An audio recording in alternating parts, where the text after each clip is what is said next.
Hello friends, welcome to my channel. तो दोस्तों, आज हम कुछ नया इन्वेस्टमेंट के बारे में जानेंगे।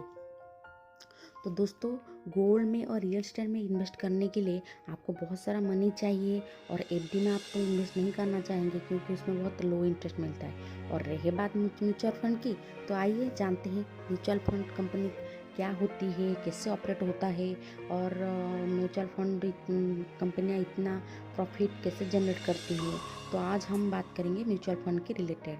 बेसिकली म्यूचुअल फंड कंपनी एक create pool of money create करता है जस्ट लाइक आपने 1000 इन्वेस्ट किया और किसी ने 1000 इन्वेस्ट किया और किसी ने 1000 इन्वेस्ट किया। ऐसे करके म्यूचुअल फंड कंपनी को बहुत सारा मनी मिलता है पूल क्रिएट करने के लिए। तो वही मनी को वो क्या करता है ना, स्टॉक में, डिफरेंट एसेट में, डिफरेंट सेक्टर में वो इन्वेस्ट करता है। जो कंपनी है, जो म्यूचुअल फंड कंपनी रेगुलेट होता है, उसको हम क्या बोलते हैं, एसेट मैनेजमेंट कंपनी। ये कंपनी हमारा पैसों को इन्वेस्ट करता है। ये कंपनी रिप्रेजेंट करता है फंड मैनेजर को, जो हमारे पैसे को डाइवर्स सेक्टर में इन्वेस्ट करता है। वो अपने फील्ड में बहुत स्पेशल पर्सन रहता है। वो जानता है कि कब मार्केट में एंटर करना है, किस सेक्टर में और किस एसेट में कितना प्रोपोर्शन में एलोकेशन करना है। ये सब डिसाइड करता है एक mutual fund manager. Fund manager का काम ये है कि हमारे पैसे को इन्वेस्ट करता है और प्रॉफिट जनरेट करता है। प्रॉफिट जनरेट करने के बाद वो जो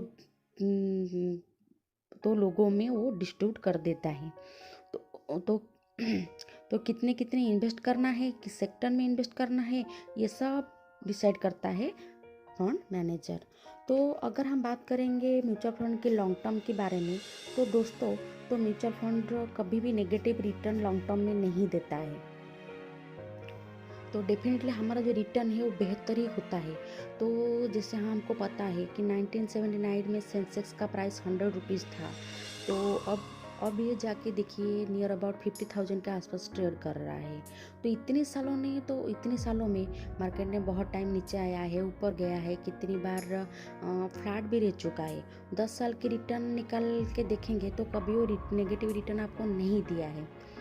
तो अगर हम लॉन्ग टर्म में इन्वेस्ट करना चाहते हैं तो बहुत ज़्यादा बेहतर है। तो और हमको इन्वेस्टमेंट कंपनी के ऊपर ट्रस्ट भी रखना है। हाँ, ये भी हमको मालूम है कि आपका हार्डशिप मनी है और किसी के ऊपर भरोसा करना, ये भी कभी कभी हमको भी डर लगता है। लेकिन दोस्तों, डरने की कुछ भी ज़रूरत नहीं। जैसे हमारी बैंक को रेगुलेट करता है आरबीआई, ऐसे ही जो एमसी कंपनियाँ रहता हैं, एसेट मैनेजमेंट कंपनी, उसको रेगुलेट करता है सेबी। तो अभी AMC company regulate by SEBI, तो अभी अंडरस्टैंड करेंगे कि म्यूचुअल फंड कितनी टाइप का होती है। तो जनरली म्यूचुअल फंड जो कंपनी होता है वो 3 टाइप के रहते हैं: इक्विटी, डेब्ट एंड हाइब्रिड फंड्स। तो हम जानेंगे कि इक्विटी फंड्स होता क्या है। अच्छा, इक्विटी फंड्स जनरली क्या होता है ना, वो मार्केट में, स्टॉक में और शेयर प्राइस में वो इन्वेस्ट करते हैं। और जो डेब्ट फंड रहते हैं वो हमारा बॉन्ड्स में और डिविडेंड में, गवर्नमेंट सिक्योरिटीज़ में, ये सब इन्वेस्ट करता है। और जो हाइब्रिड फंड्स रहते हैं वो बहुत इक्विटी एंड डेब्ट फंड में इन्वेस्ट कर दिया जाता है। अब हम इक्विटी फंड के बारे में बात करेंगे तो इसमें मीडियम टू हाई रिस्क रहता है और रिटर्न में भी हाई भी रहता है। अभी हम डेब्ट फंड के बारे में बात करेंगे तो लो रिस्क है और रिटर्न भी उसका स्टेडी रहता है। और फर्दर हम हाइब्रिड फंड्स के बारे में बातचीत करेंगे तो उसमें मीडियम रिस्क रहता है और मीडियम रिटर्न भी आपको मिलता है।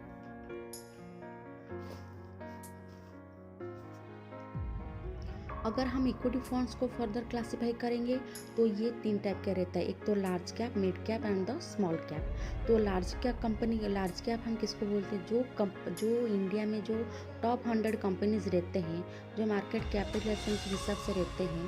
तो जो 100 से 250 कंपनी है उसको हम लोग बोलते हैं लार्ज कैप। और आज पर मार्केट कैपिटलाइजेशन के हिसाब से जो 250 से 100 से 250 कंपनी रहती है उसको हम बोलते हैं मिड कैप। और 250 से मोर जो कंपनी रहती है उसको हम बोलते हैं स्मॉल कैप। अब हम ये तीनों में से ज़्यादा हेवन डिसाइड करना चाहेंगे तो हम डेफिनेटली लार्ज कैप कंपनी को ही कहेंगे, क्योंकि लार्ज कैप कंपनी अच्छा भी रिटर्न देते हैं। अभी मैं आपको कोई फैक्ट बताऊंगी जो भी आपको डिसाइड करने में हेल्प करेगा। तो किसी फंड में इन्वेस्ट करना चाहिए और किसी में नहीं। अगर आपको हॉरिजॉन शॉर्ट टर्म में इन्वेस्ट करना चाहते हैं तो आप इक्विटी में इन्वेस्ट ना करें। अगर आप लॉन्ग टर्म में इन्वेस्ट करना चाहते हैं तो डेफिनेटली आप इक्विटी में इन्वेस्ट करेंगे, क्योंकि उसमें अच्छा रिटर्न मिलता है। आपको शॉर्ट टर्म करना चाहिए तो आपको लिक्विड फंड या डेट फंड में इन्वेस्ट करना चाहिए। इसमें आपको नो रिस्क एंड एक स्टेडी रिटर्न मिलता है आपको। जो इक्विटी फंड, ठीक है, जो इक्विटी फंड जितना रिटर्न तो नहीं देता है, बट एफडी से ज़्यादा रिटर्न देता है। और बैंक एफडी जो रिटर्न देता है वो आज की इन्फ्लेशन से वो बीट भी नहीं करता है। अगर आप शॉर्ट टर्म में करना इन्वेस्ट चाहेंगे तो एक लिक्विडी फंड और डेट फंड में ही इन्वेस्ट करें।